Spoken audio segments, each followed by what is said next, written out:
السلام علیکم ورحمۃ اللہ وبرکاتہ۔ معزز ناظرین، تعلیم و تعلم یوٹیوب چینل پر آپ کا استقبال ہے۔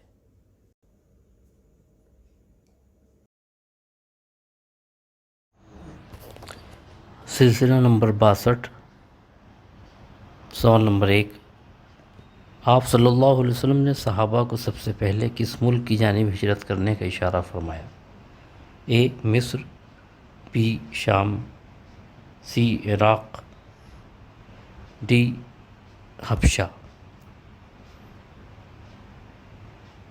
تو جب کفار کے مظالم حد سے زیادہ بڑھنے لگے تو آپ صلی اللہ علیہ وسلم نے صحابہ کو ملک حبشہ کی طرف ہجرت کرنے کا اشارہ فرمایا۔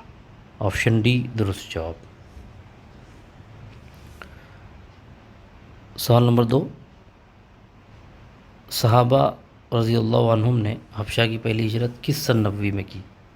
اے 5 سن نبوی میں، بی 6 سن نبوی میں، سی 4 سن نبوی میں، ڈی 3 سن نبوی میں۔ تو جب صحابہ نے ملک حبشہ کی طرف ہجرت کی تو اس وقت اللہ کے رسول صلی اللہ علیہ وسلم کو نبوت ملے ہوئے 5 سال گزر چکے تھے۔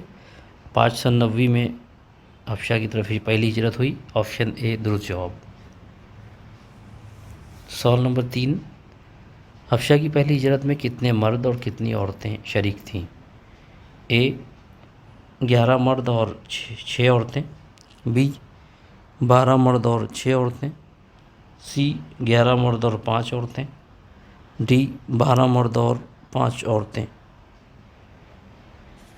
تو پہلی ہجرت جو حبشہ کی طرف کی گئی اس میں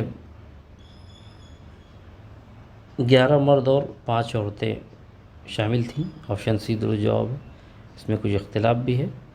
بہت بہت شکریہ۔